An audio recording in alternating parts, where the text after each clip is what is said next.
जय गुरु, जय गुरु पुराण, जय विष्णुदेव।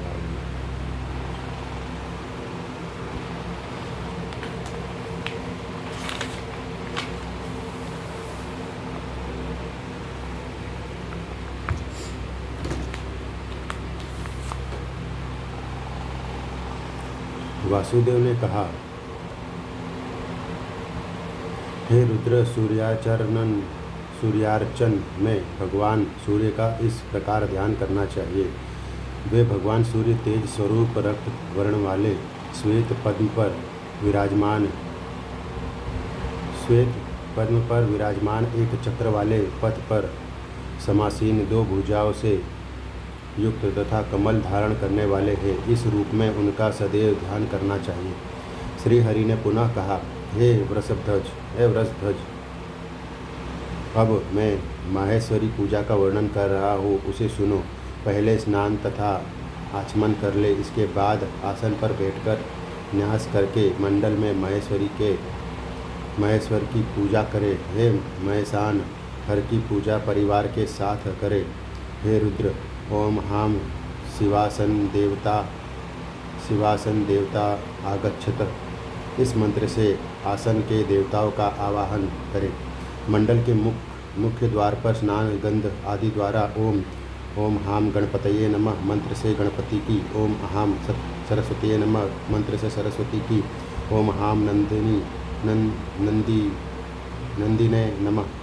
नमः मंत्र से नंदी की, ओम हाम महाकालाय मंत्र से महाकाल की, ओम हाम गंगाय नमः मंत्र से गंगा की, ओम हाम लक्ष्मये नमः मंत्र से लक्ष्मी की, ओम हाम महाकालाय नमः मंत्र से महाकाला की तथा ओम हाम अस्त्राय नमः मंत्र से अस्त्र की पूजा करें। इसी प्रकार ओम हाम ब्रह्मणे वास्तवधिपतये नमः से वास्तवधिपति की, ओम हाम गुरुभ्यो नमः से गुरु की, ओम हाम आधार शक्तिये नमः से आधार शक्ति की, ओम हाम अनंताय नमः से अनंत की, ओम हाम धर्माय नमः से धर्म की, ओम हाम ज्ञानाय नमः से ज्ञान की, ओम हाम वैराग्याय नमः से वैराग्य की, ओम हाम ऐश्वर्याय नमः से ऐश्वर्य की, ओम हाम अधर्माय नमः से अधर्म की, ओम हाम अज्ञानाय नमः से अज्ञान की, ओम हाम अवैराग्याय नमः से अवैराग्य की, ओम हाम अनैश्वर्याय नमः से अनैश्वर्य की, ओम हाम उद्धर्वछंदाय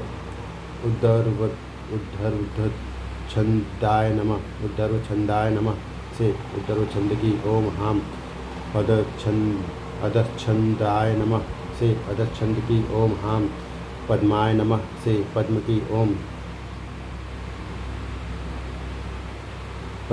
ओम हाम कर्णिकाय नमः से कर्णिका की, ओम हाम वामाय नमः से वामा की, ओम हाम ज्येष्ठाय नमः से ज्येष्ठा की, ओम हाम रुद्रये नमः से रुद्र की, ओम हाम काल्ये नमः से काली की, ओम हाम कल विकर्णीय नमः से कल विकर्णी की, ओम हाम बल प्रमथिन्ये नमः से बल प्रमिथिनी की, ओम हाम सर्वभूत दमन्ये नमः से सर्वभूत दमनी की, ओम हाम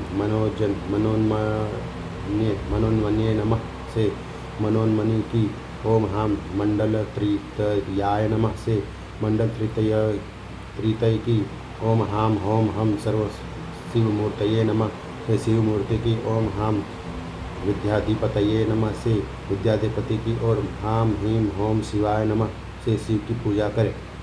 अनंतर ओम हाम हृदयाय नमः से हृदय की, ओम हीम शीर्षे नमः से सिर की, ओम हुम शिखाय नमः से शिखा की, ओम हम कवचाय नमः से कवच की, ओम हम नेत्रत्रयाय नमः से नेत्रत्रय की, ओम हम अस्त्राय नमः से अस्त्र की, और ओम हम सज्ञोजाताय नमः से सज्ञोजात की पूजा करें।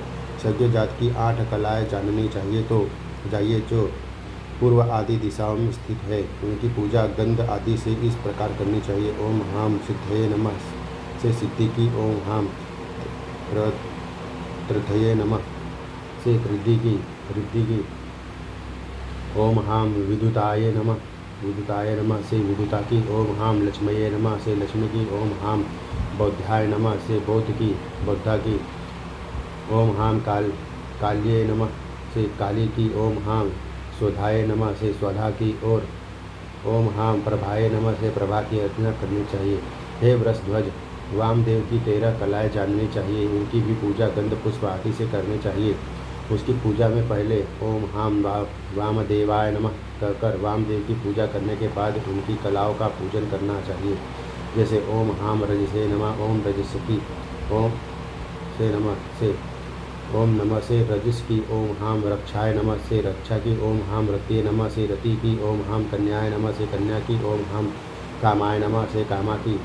ओम हाम जनन्ये नमः से जननी की। ओम हाम क्रियाय नमः से क्रिया की। ओम हाम वृद्धये नमः से वृद्धि की। ओम हाम कार्याय नमः से कार्या की। ओम हाम राम धात्रे नमः से राधात्री की। ओम हाम ब्राह्मण्ये नमः श्री ब्राह्मणी की। ओम हाम मोहिन्ये नमः से मोहिनी की। और ओम हाम क्षम त्वराये नमः से स्वत्वरा की अर्चना करनी चाहिए। हे वृषध्वज, तत्पुरुष की 4 कलाएँ हैं। पहले ओम हाम पुरुषोत्ताय तत्पुरुषाय नमः। ओम मंत्र द्वारा तत्पुरुष की पूजा करें। तदंतर ओम हाम निर्वत्ये नमः से निर्वत्ति की। ओम हाम प्रतिष्ठाय नमः से प्रतिष्ठा की। ओम हाम विद्याय नमः से विद्या की। और ओम हाम शांतये नमः से शांति की पूजा करनी चाहिए। अघोर की भैरवी संबंधी 6 कलाएँ जाननी चाहिए। इनकी पूजा में पहले ओम हाम अघोराय नमः मंत्र द्वारा अघोर की पूजा करने के पश्चात ओम हाम उमाय नमः से उमा की। ओम हाम क्षमाय नमः से क्षमा की। ओम हाम निद्राय नमः से निद्रा की। ओम हाम व्याध्यये नमः से व्याधि की। ओम हाम शुद्धाय नमः से सुधा की। तथा ओम हाम कृष्णाय नमः से कृष्णा की पूजा करनी चाहिए। हे वृषध्वज, ईशान देव की 5 कलाएँ हैं।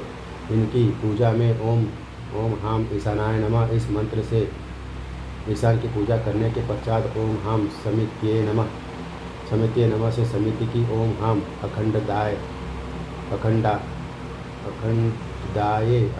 नमः से अंगदाय नमः से अंडा की। ओम हाम कृष्णाय नमः से कृष्णा की। ओम हाम मच्चे नमः से मरीचि की। और ओम हाम ज्वालाये नमः से ज्वाला की पूजा करें। तदंतर हे शंकर, ओम हाम शिव परिवारेभ्यो नमः। ओम हाम शिव परिवारेभ्यो नमः से शिव परिवार का। ओम हाम इंद्राय सुराधिपतये नमः से सुराधिपति इंद्रा तथा इंद्रा। ओम हाम अग्नये तेजोधिपतये नमः से तेजोधिपति अग्नि का। ओम हाम यमाय प्रेताधिपतये नमः से प्रेताधिपति यम का। ओम हाम निर्त्रतये रक्षोधिपतये नमः से रक्षोधिपति निर्त्रतिका। ओम हाम वरुणाय जलाधिपतये नमः से जलाधिपति वरुण का। ओम हाम वायवे प्राणाधिपतये नमः से प्राणाधिपति वायु का। ओम हाम सोमाय नेत्राधिपतये नमः से नेत्राधिपति सोम का। ओम हाम ईशानाय सर्वाधिपतये नमः से सर्वाधिपति ईशान का। ओम हाम अनंताय नागाधिपतये नमः से नागाधिपति अनंत का। ओम हाम ब्रह्मणे सर्वलोकाधिपतये नमः से सर्वलोकाधिपति ब्रह्मा का। ओम हाम धीलुचंडेश्वराय नमः से धीलुचंडेश्वर का आवाहन स्थापन सन्निधान सन्निरोध तथा सकलीकरण करना चाहिए। तदंतर तत्वन्यास करके मुद्रा दिखानी चाहिए तथा ध्यान करना चाहिए। इसके बाद पाद आचमन अर्घ्य पुष्प अभ्यंग उद्दर्तन और स्नान तथा सुगंधानुलेपन वस्त्र अलंकार भोग अंडन्यास धूप दीप नैवेद्य अर्पण करोद्वर्तन पाद अर्घ्य आचमन गंध एवं तांबूल निवेदन करने के बाद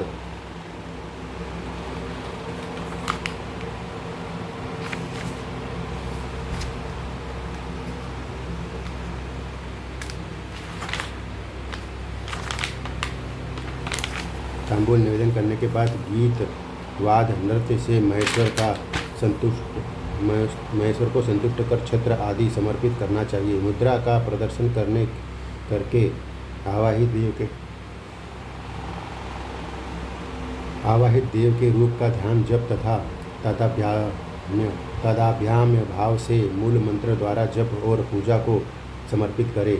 इस प्रकार विविध कामनाओं की सिद्धि के लिए विश्वावसु गंधर्व तथा देवी कालरात्रि आदि की उपासना करनी चाहिए। शिव के पवित्रारोपण की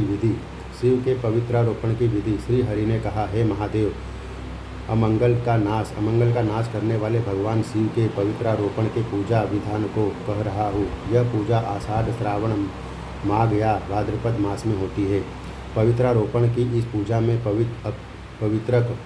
पवित्रक जनेऊ बनाने के लिए सतयुग आदि के भेद से सूत्र धारण का नियम है। जैसे सतयुग के सुवर्ण के त्रेता में, रजत के द्वापर में त्राम के और कलयुग में कन्या के हाथ से बनाए गए कपास के सूत्र को ग्रहण करना चाहिए। सूत्र को लेकर पहले उसे तिगुना करके पुनः उसका तिगुना करना चाहिए। इस प्रकार नवगुणित सूत्र से पवित्रक का निर्माण करके वामदेव मंत्र से उसमें ग्रंथ देनी चाहिए। तदंतर है शिव सधोजात मंत्र से उसका प्रक्षालन करके अघोर मंत्र से उसका शोधन करना चाहिए। तत्पुरुष मंत्र से उसमें बंधन तथा ईशान मंत्र से तंतु देवताओं को सुगंधित धूप दिखाना चाहिए। तंतुओं में क्रमशः ओमकार, चंद्र, अग्नि, ब्रह्मा, नाग, शिखी, ध्वज, सूर्य, विष्णु और शिव का वास है।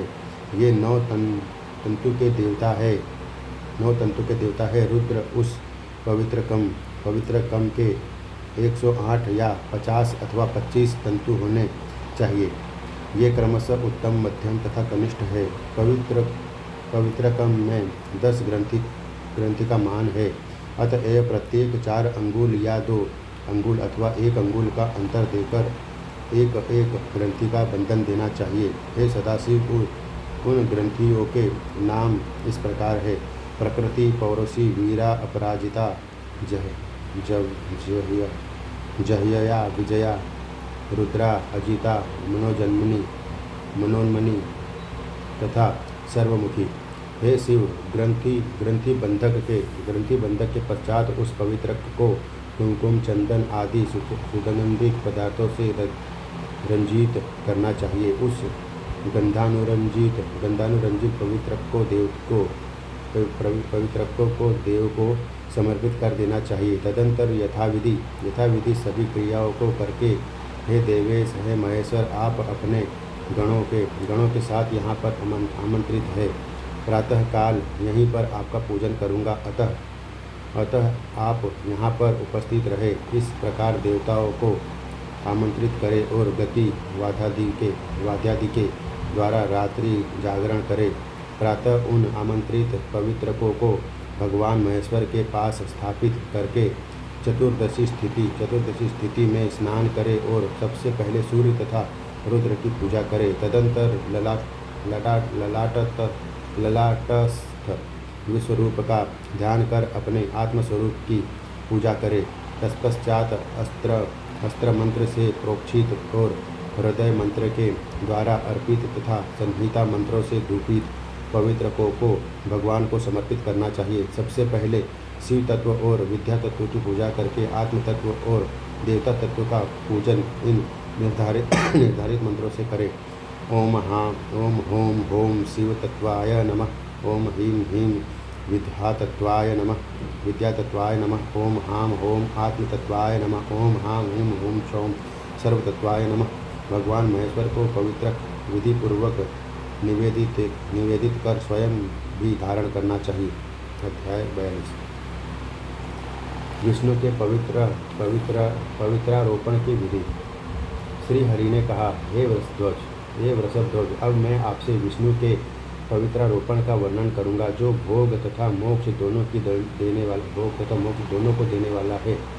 प्राचीन समय में हो रहे देवासुर संग्राम में अपनी विजय न होते देखकर ब्रह्मादि देवगण विष्णु की शरण में गए। उन सबकी प्रार्थना सुन करके विष्णु ने विजय प्राप्ति के लिए उन्हें अपने गले का हार, पवित्र नामक ग्रैवेयक तथा एक ध्वज प्रदान किया और कहा कि इन्हें देखते ही दानव नष्ट हो जाएंगे। तभी से उन पवित्रकों की पूजा आरंभ हुई। हे हर प्रतिपदा से लेकर मासी तक जिस देवता की जो तिथि कही गई है उसके अनुसार ही उस तिथि में उन देवताओं का पवित्रारोपण करना चाहिए। हे शिव, शुक्ल पक्ष हो अथवा कृष्ण पक्ष, द्वादशी तिथि में विष्णु के लिए पवित्रारोपण का विधान है। व्यतिपात योग उत्तरायण, दक्षिणायन, चंद्र तथा सूर्य ग्रहण, विवाहादि मंडल एवं वृद्धि कार्यों तथा गुरुजन के आगमन इत्यादि अवसरों पर यह पूजा करनी चाहिए। पवित्र के उद्देश्य से भी नित्य पूजन हो सकता है, किंतु वर्षा काल में इसका पूजन आवश्यक है। हे रुद्र, इन पवित्रकों का निर्माण वर्णानुसार होना चाहिए। जैसे ब्राह्मणों का पवित्रक कौशेय, कपास, सोम अथवा कुश सूत्र से निर्मित होना चाहिए। क्षत्रियों का पवित्रक कोशेय सूत्र से, वैश्यों का क्षोम सूत्र तथा कलमस सूत्र से और शूद्रों का सन से तथा बना हुआ पवित्रक प्रशस्त माना गया है। कपास या पद्मज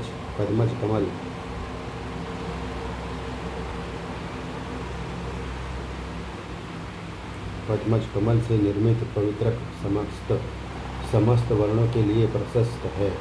ओंकार, शिव, चंद्रमा, अग्नि, ब्रह्मा, शेष, सूर्य, गणेश और विष्णु, इन 9 देवताओं का इस पवित्रक के तंतुओं में निवास है। ब्रह्मा, विष्णु और रुद्र के पवित्रक के 3 सूत्रों के देवता है जो उनमें अधिष्ठित रहते हैं। इन सूत्रों को सुवर्ण, रजत, त्राम, बांस या मिट्टी के बने हुए पात्र में रखना चाहिए। 108 तंतुओं का सूत्र उत्तम, यौवन तंतुओं का सूत्र मध्यम तथा 27 तंतुओं का पवित्रक कनिष्ठ होता है। इन पवित्रकों के प्रत्येक ग्रंथि पर्वों को कुमकुम, हल्दी या चंदन से चर्चित कर उपवास रखते हुए उन्हें शास्त्र सम्मत पात्र में रखकर अधिवासित करें। पवित्र को पृथक अभिमंत्रित करके उसका सम्यक दर्शन तथा पुनः पूजन करना चाहिए और यत्रपूर्वक उसका वस्त्राच्छादन करके उसे मंडलस्थ देव प्रतिमा के समक्ष यत्रपूर्वक स्थापित कर देना चाहिए। ब्रह्मादि अनेक देवों की स्थापना करके कलश की पूजा करें। मंडल का निर्माण करके नैवेद्य समर्पित करें। पवित्र को पुनः अधिवासित करके 3 या 9 बार सूत्र घुमाकर वेदी को वेष्टित करें। तदंतर अपने को तथा कलश दी, अग्निकुंड, विमान, मंडप और ग्रह को सूत्र से वेष्टित करके एक सूत्र देवता के मस्तक पर अर्पित करें। इस प्रकार संपूर्ण सामग्री निवेदित कर महेश्वर विष्णु की पूजा करके इस मंत्र का पाठ करना चाहिए। कौशेय विशेष कीड़े के कोष से बनने वाला वस्त्र, रेशमी वस्त्र। क्षौम, तीसी, केले की छाल या अन्य लता विशेष से बने वस्त्र। वलकल, भोजन पत्र नाम के वृषि विशेष अथवा अन्य मुलायम छाल वाले वृक्ष की छाल से बना वस्त्र, वलकल वस्त्र। अधिवासन संस्कार विशेष।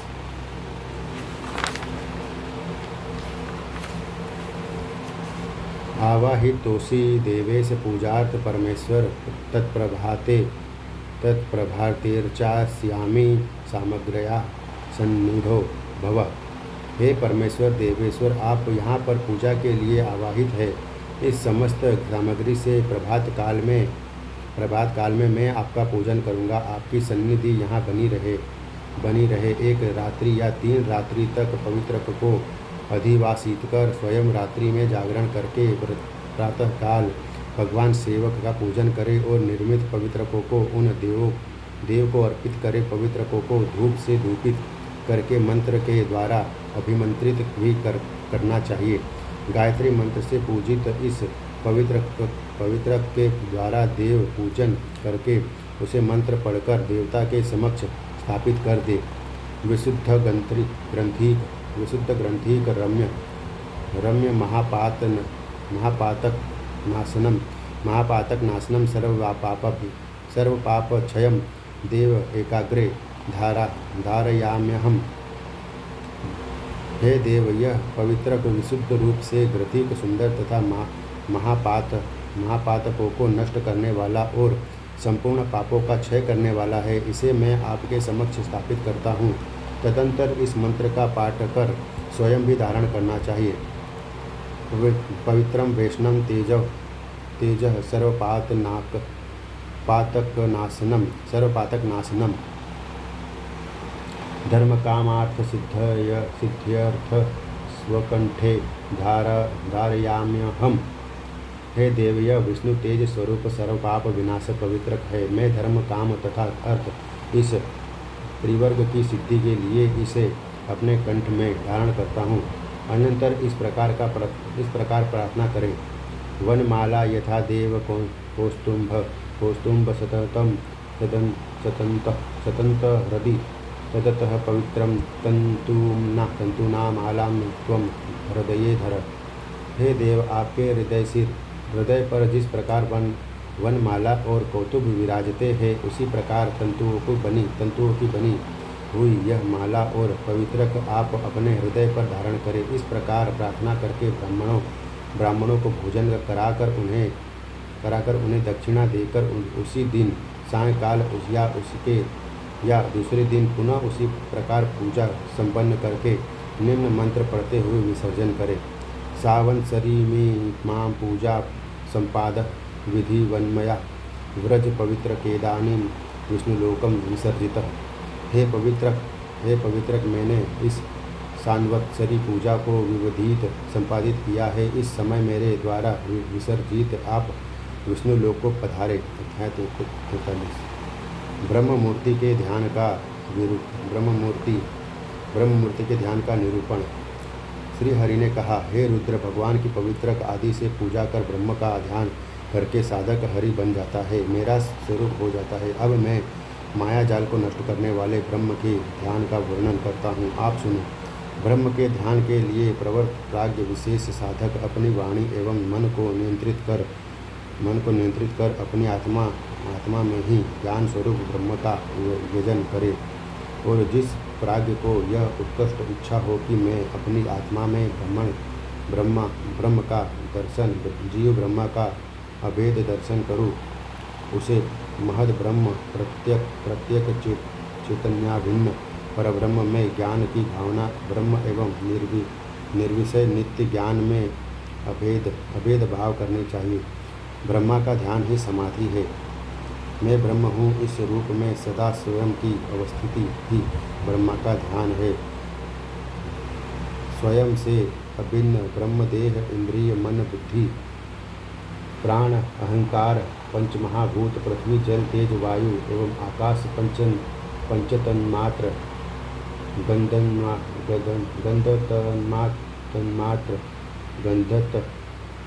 तन्मात्र, रस तन्मात्र, रूप तन्मात्र, स्पर्श तन्मात्र एवं शब्द तन्मात्र, विविध गुण, जन्म और भोजन, शयन आदि भोग से सर्वथा रहित रूप, स्वप्रकाश, निराकार, सदा निरतिशय, नित्य आनंद स्वरूप, अनादि, नित्य, शुद्ध, बुद्ध, सर्वत्र परिपूर्ण, सत्य स्वरूप, परम सुख स्वरूप, परम पद एवं तुरीय कुटस्थ निरंजन परब्रह्म के रूप में वेदों में वर्णित है। हे वृषभध्वज, अपनी आत्मा को रथी और शरीर को रथ समझाना चाहिए। बुद्धि उसमें सारथी तथा मन लगाम है। इंद्रियों को उस रथ में जूते हुए अश्व के रूप में स्वीकार किया गया है। ये इंद्रियां ही रूप, रस, गंध आदि विषय का अनुभव करती है। इंद्रिय और मन से युक्त आत्माओं की मनुष्यों के भोक्ता कहा है। जो मनुष्य ज्ञान रूपी सारथी से युक्त है, मन रूपी लगाम को अपने वश में रखता है, वही उस परम पद को प्राप्त करता है। फिर वह उत्पन्न नहीं होता। जो ज्ञान रूपी सारथी से नियंत्रित मन रूपी लगाम वाला मनुष्य है, वह स्वरधुनी अज्ञान से पार हो जाता है और वही विष्णु का परम पद है। इस योग की परम साधना में अहिंसादि धर्मों को यम तथा शौचादि कर्मों को नियम कहा गया है। पद्मादि आसन है। प्राण अपानादि वायु पर विजय प्राप्त करना प्राणायाम है। इंद्रियों पर विजय प्रयाहार और ईश्वर का चिंतन करना ध्यानावस्था है। मन को नियंत्रित करना ही धारणा है और ब्रह्म में मन को केंद्रित करने की जो स्थिति होती है वह समाधि है। यदि पहले इस योग के द्वारा चंचल चित्त स्थिर नहीं होता तो उस मूर्ति परमेश्वर का इस प्रकार चिंतन करना चाहिए, जो हृदय कमल की कर्णिका के मध्य विराजमान रहने वाले हैं तथा शंख चक्र गदा और कमल से सुशोभित है, जो श्रीवत्स तथा कौस्तुभ मणि वनमाला एवं लक्ष्मी से विषीभूत है, जो नित्य शुद्ध ऐश्वर्य संपन्न सत्य परमानंद स्वरूप आत्मस्वरूप परब्रह्म तथा परम ज्योति स्वरूप है। ऐसे वे 24 स्वरूप अवतार वाले शालग्राम की शिला में विराजमान द्वारकादि शिलाओं पर अवस्थित रहने वाले परमेश्वर ध्यान के योग में योग्य है और पूजनीय है। मैं भी वही हूँ, ऐसा समझना चाहिए। जो हृदय कमल की कर्णिका के मध्य विराजमान रहने वाले हैं तथा शंख चक्र गदा और कमल से सुशोभित है, जो श्रीवत्स तथा कौस्तुभमणि वनमाला एवं लक्ष्मी से विभूषित है, जो नित्य शुद्ध ऐश्वर्य संपन्न सत्य परमानंद स्वरूप आत्मस्वरूप परब्रह्म तथा परम ज्योति स्वरूप है। ऐसे वे 24 स्वरूप अवतार वाले शालग्राम की शिला में विराजमान द्वारकादि शिलाओं पर अवस्थित रहने वाले परमेश्वर ध्यान के योग्य है और पूजनीय है। मैं भी वही हूँ, ऐसा समझना चाहिए। इस प्रकार आत्मस्वरूप नारायण का यम नियम इत्यादि योग के साधनों से एकाग्रचित होकर जो ध्यान करता है वह मनोभिलषित इच्छाओं को प्राप्त कर वैमानिक देव हो जाता है। यदि निष्काम होकर उन हरि की मूर्ति का ध्यान और स्वतः तवन करे तो मुक्ति प्राप्त हो जाती है। अध्याय 44। एक शब्दकल्म द्रुम के धूणयति कंपनयति शत्रुन। इस व्युत्पत्ति के अनुसार ध्वनि शब्द कंपित कर देने वाले के लिए प्रयुक्त होता है। इसीलिए यहाँ प्रसंगानुसार स्व शब्द का मोक्ष अर्थ मानकर मोक्ष को प्रतिबंधित करने वाले अज्ञान को स्वरध्वनि कह सकते हैं। इस तरह अज्ञान को पार कर लेना ही स्वरध्वनि को पार करना समझना चाहिए। आत्मानं रथिनं विधि शरीरं रथमेव तु बुद्धिं च सारथिं विधि मनः प्रग्रहमेव च इन्द्रियाणि हर्याहुर्विषयास्तेषु गोचरः। आत्मेन्द्रियमनोयुक्तो भोक्तेत्याहुर्मनीषिणं यस्तु विज्ञानवानात्मा युक्तेन मनसा तथा स तु तत्पदमाप्नोति। स हि भूयो न जायते विज्ञानसारतीर्थस्तु मनः प्रवग्रहवानरः स्वरधुन्याः परमाप्नोति विष्णु परम पदम। शब्दकल्पद्रुम के अनुसार द्वारका में होने वाली तक्षशिला भी भगवान विष्णु की मूर्ति मानी जाती है। इसीलिए वैसे गंड की नदी में होने वाली चक्रयुक्त शिला शालग्राम शिला में विष्णु का सदा सन्निधान है, वैसे ही द्वारका की शिला में भी विष्णु का सन्निधान है। वैमानिक देव शब्द कलमस ध्रुम के विगतम मानम उपमा यस्य। इस व्युत्पत्ति के अनुसार रूप निरूपमेय को विमान कहा जा सकता है। विमान एवं वैमानिक इस व्युत्पत्ति के अनुसार वैमानिक शब्द भी निरूपमेय उपमारहित का बोधक हो सकता है। इसीलिए प्रकृति में वैमानिक देव का अर्थ निरूपमेय उपमारहित सर्वोत्कृष्ट देव महाविष्णु किया जा सकता है।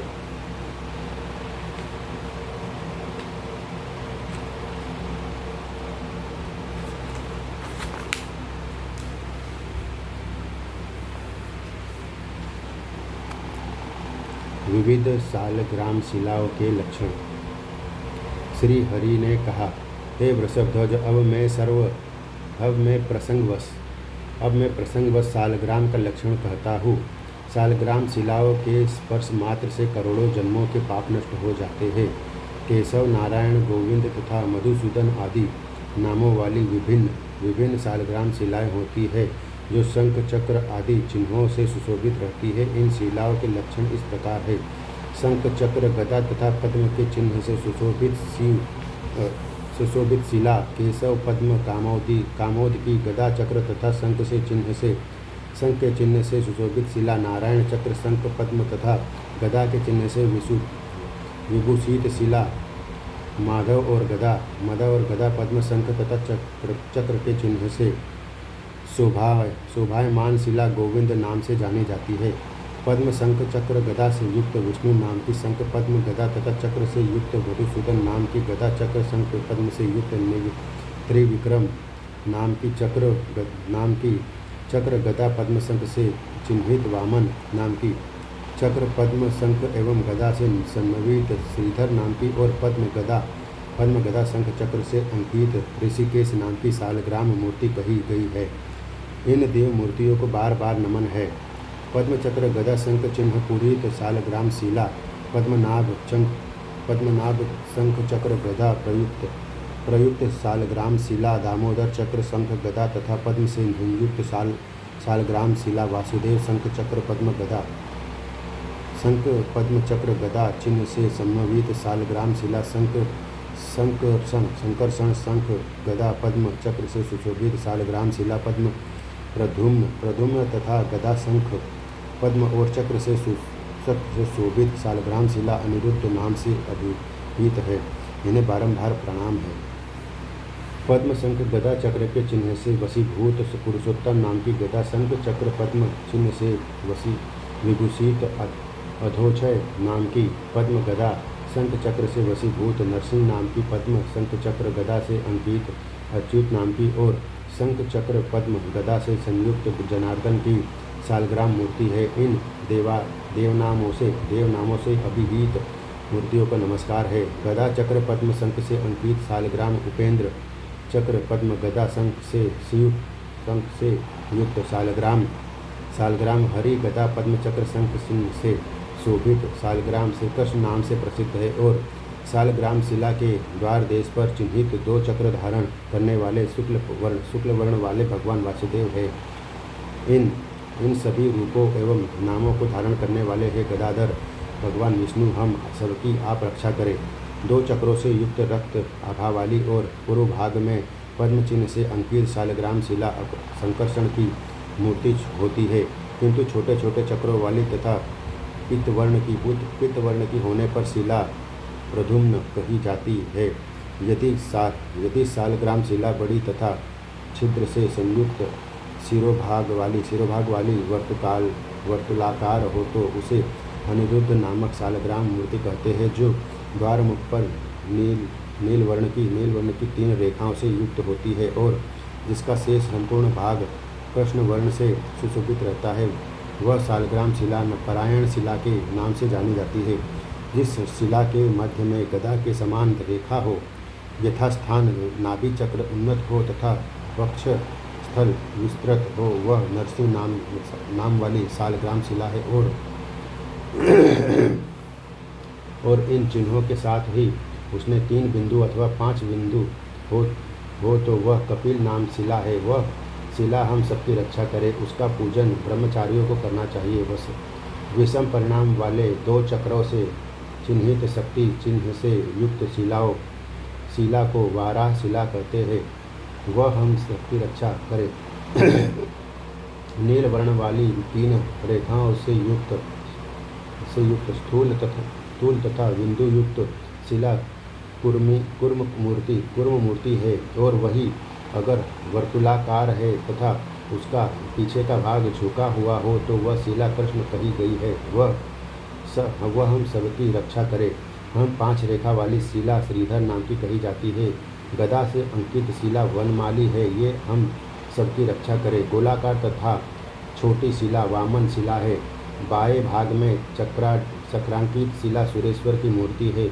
विभिन्न रंगों वाली अनेक रूपों वाली नाग के समान फणों से युक्त शिला अनंतक है। स्थूल हो नील वर्ण की हो और मध्य में नील वर्ण का चक्र हो तो वह दामोदर शिला है। संकुचित द्वार वाली, रक्त वर्ण वाली, लंबी रेखाओं वाली, छिद्रयुक्त एक चक्र तथा एक कमल वाली विस्तीर्ण शिला ब्रह्मशिला है।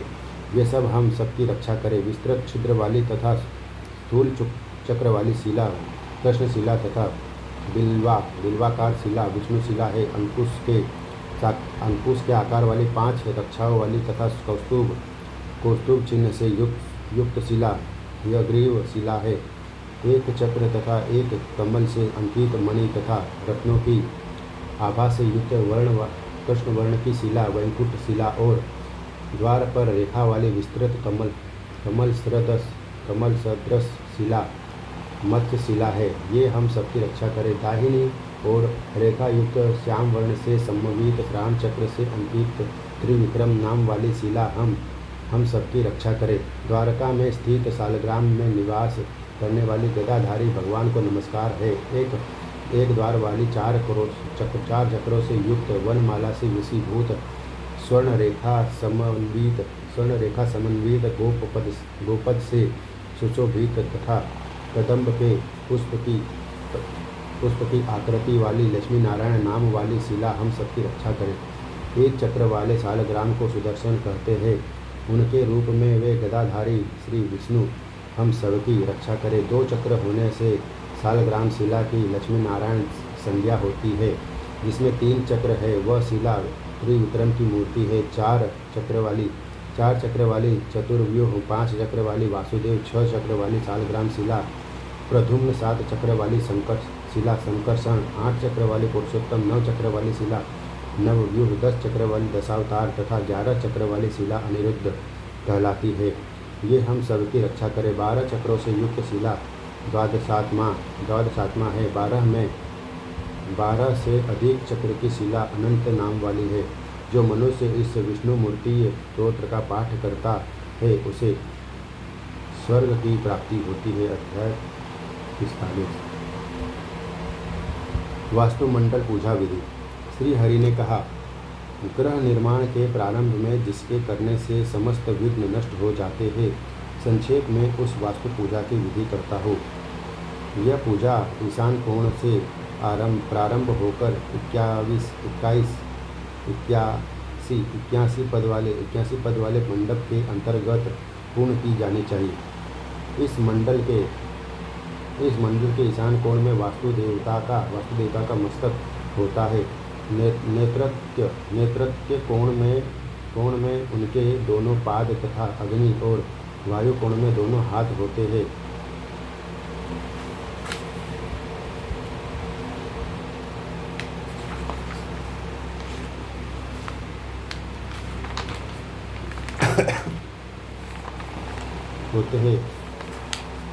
आवास अर्थात भवन, ग्रह आदि नगर, ग्राम, व्यापारिक पथ, प्रसाद, उद्यान, दुर्ग, देवालय तथा मठ आदि के निर्माण में वास्तु देवता की स्थापना पूर्वक पूजा करनी चाहिए। 22 देवता बाह्य भाग में तथा 13 देवता अंत भाग में अवस्थित रहते हैं। यथा ईश, सिखी, पर्जन्य, जयंत, कुलिसायुध, सूर्य, सत्य, भृगु, आकाश, वायु, पूषा, वितथ, ग्रह, क्षेत्र, यम, गंधर्व, भृगुराज, मृग, पितृगण, दवारिक, सुग्रीव, पुष्पदंत, गणाधीप, असुर, शेष, पाप, रोग, अहिमुख, भल्लाट, सोम, सर्प, अदिति तथा दिति ये वास्तुमंडल के बाह्य देव है। इन बाह्य देवों का पूजन करके बुद्धिमान व्यक्ति को चाहिए कि वह ईशानादि चारों कोणों पर स्थित देवताओं की पूजा करे तथा ईशान कोण में आप जल, अग्नि कोण में सावित्री, नेतृत्व कोण में जय और वायु कोण में रुद्रदेव की पूजा करे। नौ पद परिमाप के मध्य में ब्रह्मा की पूजा करनी चाहिए और उनके समीप ही अन्य 8 देवताओं का भी पूजन करे।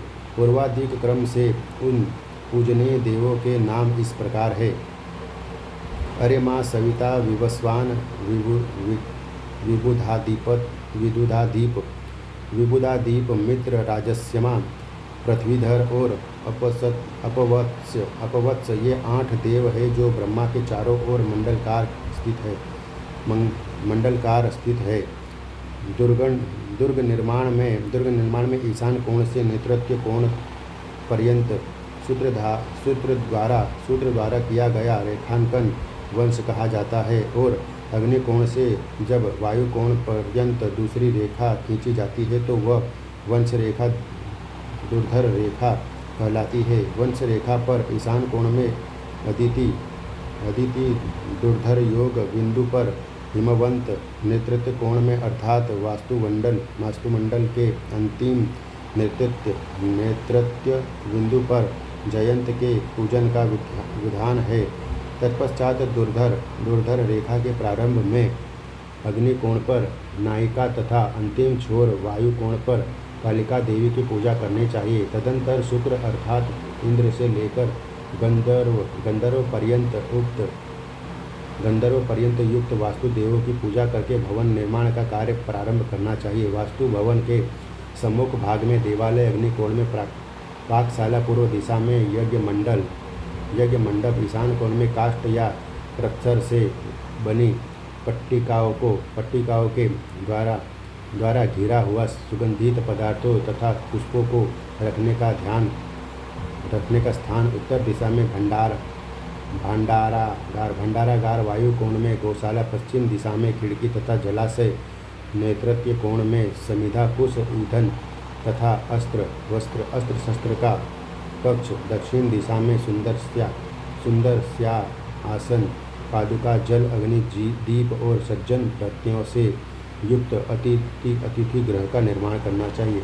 गृह के बीच समस्त रिक्त भाग में कूप, जल सिंचित कदली गृह और 5 प्रकार के पुष्प पादकों को सुयोजित करे। भवन के बाह्य भागों में चारों ओर 5 हाथ ऊंची दीवार बनाकर उन वन पर उपवन से आच्छादित भगवान विष्णु का मंदिर बनाना चाहिए। इस मंदिर के निर्माण कार्य के प्रारंभ में 64 पद का वास्तुमंडल बनाकर वास्तु देवता की विधिवत पूजा करे। उक्त रीति के अनुसार वास्तुमंडल के मध्य भाग में 4 पद के मंडलांतर्गत ब्रह्मा तथा उनके समीपस्थ प्रत्येक 2 पद पर आर्यमादि 8 देवों की पूजा करनी चाहिए।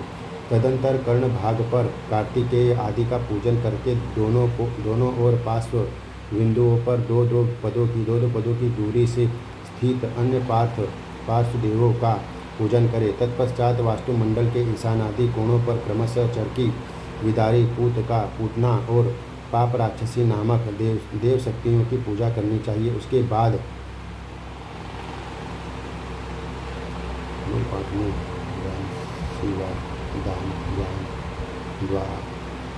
जान्हवी सती पाठ है। वास्तव में जान्हवी सती पाठ नहीं चाहिए। जान्हवी सती पाठ है।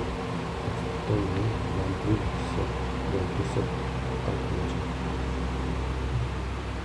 उसके बाद बाह्य भाग में हेतुकादि देवों का पूजन करें। इनके नाम हेतुक, त्रिपुरांतक, अग्नि, वैताल, यम, अग्निजीव, कालक, कराल और एक पाद है।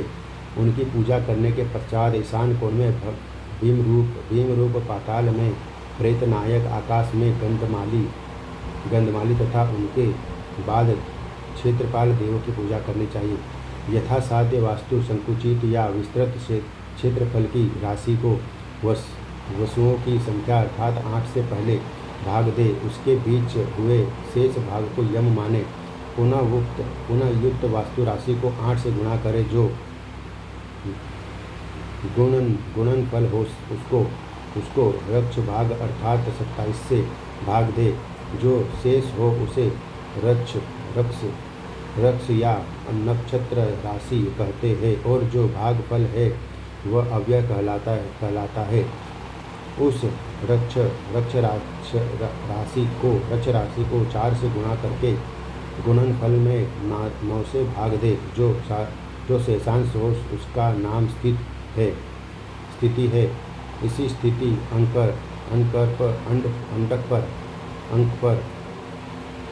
स्थिति अंक पर वास्तु मंडल का निर्धारण करना चाहिए, ऐसा देवल ऋषि का अभिमत है। युक्त वास्तु राशि को 8 से गुणा करके जो गुणनफल हो उसे पिंड कहते हैं। उस पिंड को 8 से भाग देना चाहिए। जो शेषांक हो उसके द्वारा ग्रह स्वामी के जीवन मरण और परिजनों के विनाश का निर्धारण होता है। मनुष्य को चाहिए कि वास्तुमंडल के मध्य में ही सदा ग्रह का निर्माण करे, उसके पृष्ठभाग में न करे। इसी प्रकार वास्तुमंडल के वाम पार्श्व में भी ग्रह निर्माण करना उचित नहीं होता है, क्योंकि वाम पार्श्व में वास्तुदेव सोए रहते हैं, अतः इसमें ग्रह निर्माण नहीं करना चाहिए। सिंह, कन्या तथा तुला राशि रहने पर उत्तर दिशा के द्वार का शोधन करें, और उसी प्रकार वृश्चिक आदि अन्य राशियों के रहने पर पूर्व, दक्षिण तथा पश्चिम द्वार का शोधन करना चाहिए, क्योंकि भाद्रपद, आश्विन तथा कार्तिक मास में पूर्व दिशा में मस्तक, ऊपर दिशा में पृष्ठ, दक्षिण दिशा में क्रोध और पश्चिम दिशा में चरण फैलाकर वास्तुनाग सोए रहते हैं।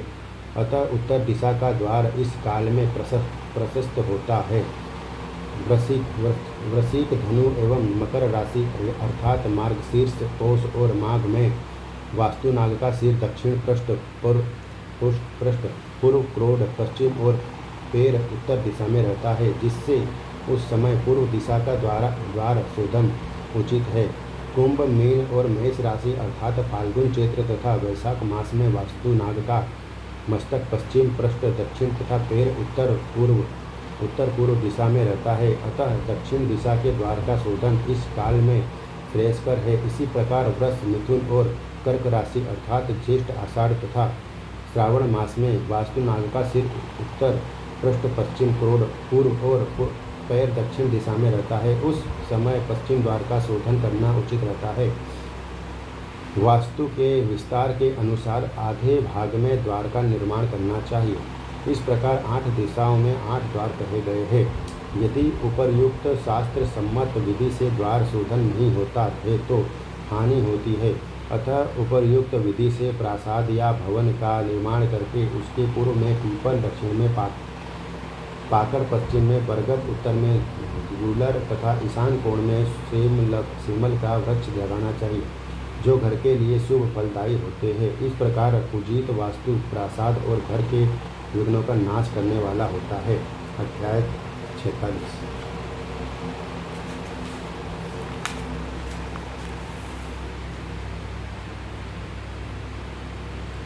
श्री सूत जी ने प्रासाद लक्षण श्री सूत जी ने पुनः कहा, हे सौनक, अब मैं प्रासाद निर्माण एवं उसके लक्षणों के विषय में कह रहा हूँ, आप सुने। सर्वप्रथम कुशल वास्तुविद की देख रेख में चारों दिशाओं में 64 पद परिमाप का एक चतुष्कोण कोण भूखंड तैयार करना चाहिए, जिसमें 48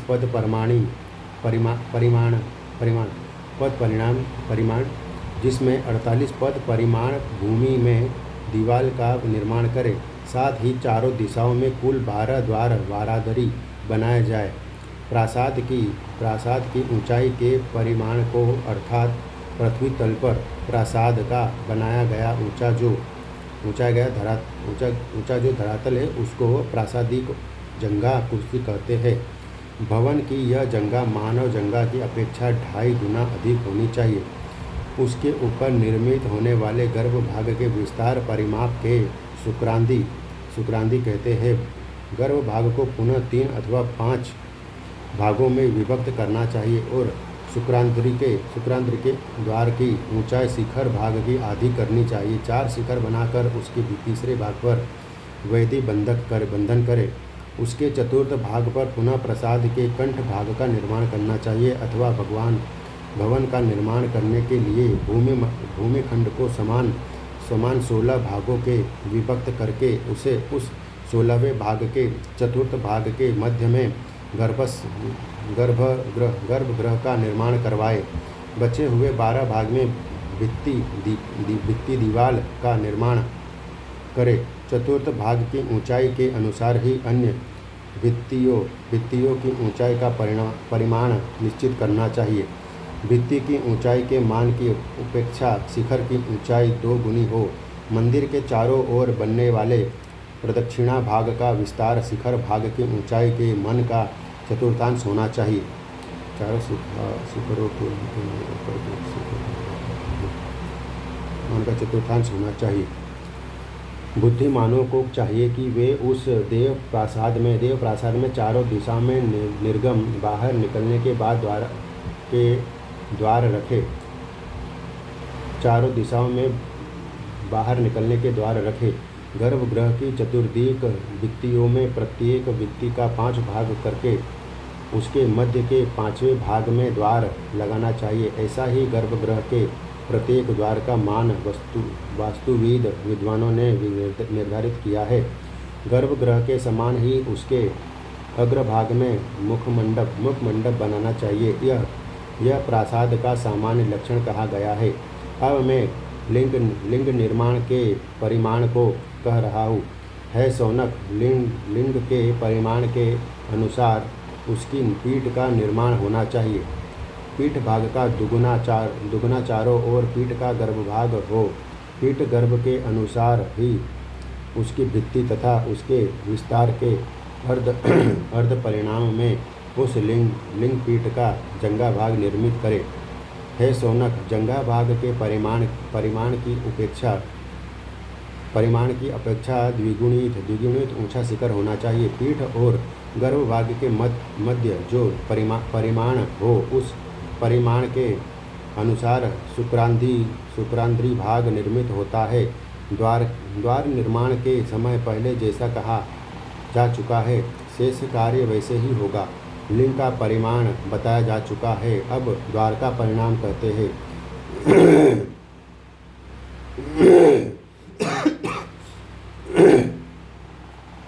4 हाथ 6 फुट का द्वार बनाया जाए जो वास्तु से 8वां हिस्सा होता है। स्वेच्छानुसार इसका दुगुना विस्तार हो सकता है। द्वार के सदर्श पीठ के मध्य भाग को छिद्र युक्त ही रखना चाहिए। पादिक, शेषिक तथा भित्ति द्वार प्रमाण के अनुसार ही उसके अर्ध प्रमाणिक परिमाण की दूरी पर निर्मित करे। उसे गर्भ भाग के विस्तार के समान ही मंडप के जंगा भाग का निर्माण करके उस जंगा भाग के द्विगुण के परिमाण में ऊंचे शिखर भाग को निर्मित करे। शुक्रांद्री भाग को पहले की ही भांति बनवाकर निर्गम अर्थात द्वार भाग को ऊंचा ही बनवाए। ऐसा मंडप निर्माण का मान है। इसके अतिरिक्त शेष प्रसाद भाग के स्वरूप को कह रहा हूँ, सुने। प्रासाद मंडप के अग्रभाग में त्रैवेद अर्थात त्रिद्वारी का निर्माण करवाना चाहिए, जिसके क्षेत्र भाग में देवगण विद्यमान रहते हैं। इस प्रकार प्रासाद के मान का अवधारण करके बाह्य भाग निर्माण करे। इस निर्माण कार्य में प्रासाद के चारों ओर एक पाद परिमाण वाली नेमी या नींव का निर्माण करना चाहिए। वैसे संसार में गर्भगृह के परिमाण के अनुसार नेमी का मान उसका द्विगुण है। भित्ति की चौड़ाई से 2 गुना ऊंचा उसका शिखर भाग होना चाहिए। लक्षणों एवं स्वरूप की भिन्नता के कारण प्रासाद अनेक प्रकार के होते हैं। यथा वैराज, पुष्पक, कैलाश, मालिका, माणिक तथा त्रिविष्टप ये 5 प्रकार के प्रासाद हैं। इनमें प्रथम प्रकार का वैराज नामक प्रासाद सब प्रकार से चौकोर और समतल होता है। द्वितीय प्रकार का पुष्पक प्रासाद आयताकार होता है। तृतीय प्रकार का कैलाश नामक प्रासाद वृत्ताकार। चौथा मालिका नामक प्रासाद वृत्तायत और पांचवा त्रिविष्टप नामक प्रासाद अष्टकोणाकार होता है। इस प्रकार से बने हुए ये प्रासाद बड़े ही मनोहारी होते हैं। इन प्रासादों से ही अन्य प्रकार के प्रासादों का स्वरूप निर्मित हुआ है, यथा मेरु, मंदर, विमान, भद्रक, सर्वतोभद्र, रोचक, नंदीवर्धन और श्रीवत्स। ये 9 प्रकार के चौकोर प्रासाद वैराज नामक प्रासाद निर्माण की कला से ही उत्पन्न हुए हैं। वल्भी ग्रहराज, शालाग्रह, मंदिर, विमान, ब्रह्म मंदिर, भवन, उत्तंभ और शिविकावेश, ये 9 प्रासाद पुष्पक नामक प्रासाद कला से उत्पन्न हुए हैं। वलय दुंदीभी, पद्म, महापद्म, कुमिली, मुकुली, उष्णीसी, शंख, कलश, गुवा वृक्ष तथा अन्य वृत्ताकार प्रासाद कैलाश प्रासाद से निकले हैं। गज, वृषभ, हंस, गरुड़, सिंह, सम्मुख, भूमुख, बुधर, श्रीजय तथा पृथ्वीधर। इन प्रासादों का उद्भव मालिका मणिक नामक वृत्तायत प्रासाद से हुआ है। व्रज, चक्र, मुष्टिकवभ्रू, चक्रवस्तिक, खंग, गदा, श्रीवृक्ष, विजय तथा श्वेत। इन 9 प्रासादों का प्रादुर्भाव त्रिविष्टप नामक प्रासाद से हुआ है। इसके अतिरिक्त त्रिकोण, पद्माकार, अर्धचंद्राकार, चतुष्कोण तथा षोडशकोणीय प्रकार से भी मंडप के संस्थान का निर्माण जहाँ तहाँ किया जा सकता है, जो क्रमशः राज्य, ऐश्वर्य, आयुवर्धन, पुत्र लाभ और स्त्री प्राप्ति कराने वाले होते हैं। मुख्य द्वार के स्थान में ही ध्वजा आदि तथा गर्भगृह का निर्माण कराना चाहिए। सूत्र के द्वारा सम संख्याओं से गुणित मंडप का निर्माण करके उस मंडप के चतुर्थांश अर्थात चौथाई परिमाण का एक गर्भगृह निर्मित करवाए। गर्भगृह को समानांतर वातायन, रोशनदान से अथवा वातायन से रहित बनाना चाहिए। कहीं मंडप की दीवार के बराबर अथवा नहीं, कहीं उससे 1.5 गुना अथवा कहीं दुगुने माप के मंडप बनाए जाने चाहिए। प्रासाद के लता मंडप की भूमि वृषभ तथा चित्र विचित्र रंग बिरंगी वर्ण की बनानी चाहिए। परिमाण विरोध रहने पर उसे विषम रेखाओं से अलंकृत किया जा सकता है। प्रासाद की आधार भूमि प्रत्येक दिशाओं में अवस्थित 4 द्वारों और 4 मंडपों से सुशोभित होनी चाहिए। जो प्रासाद 100 श्रृंगों वाला अर्थात 100 मीनारों से युक्त रहता है, उसे मेरु संज्ञा से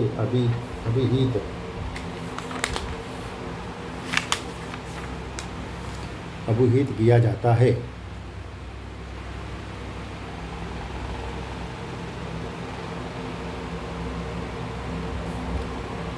यह अन्य प्रासादों की उपेक्षा उत्तम कोटि का होता है। इस प्रकार के प्रासाद में प्रत्येक मंडप 3-3 भद्र ग्रहों से अलंकृत होने चाहिए। निर्माण पद्धति, आकार और परिमाण के वैभिन्न के कारण वे प्रासाद भिन्न भिन्न प्रकार के हो जाते हैं, जिनमें कुछ प्रासादों का आधार होता है किंतु कुछ आधार से रहित होते हैं। वे प्रासाद अपने छंदक अर्थात छत निर्माण के भेद से भी भिन्न भिन्न प्रकार के हो जाते हैं। रचना पद्धति तथा नाम के भेद से परस्पर सांकर्य के कारण भी भिन्न भिन्न प्रकार के प्रासाद हो जाते हैं। देवताओं की विशेषता के कारण बहुत प्रकार के प्रासाद बताए गए हैं।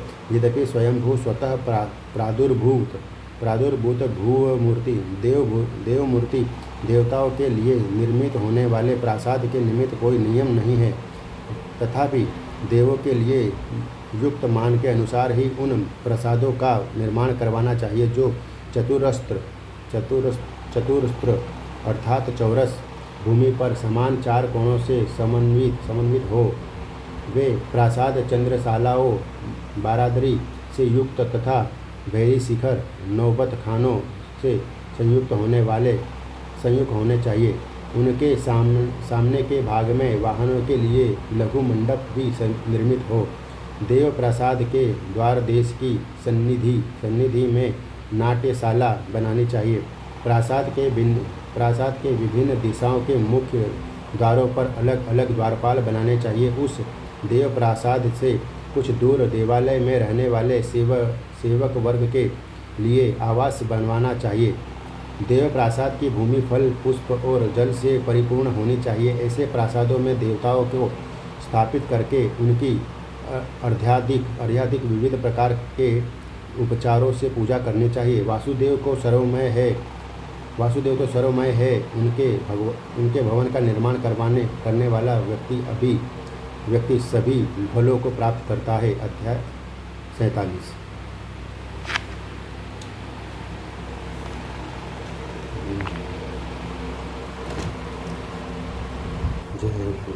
जय विष्णुदेवाय नमः।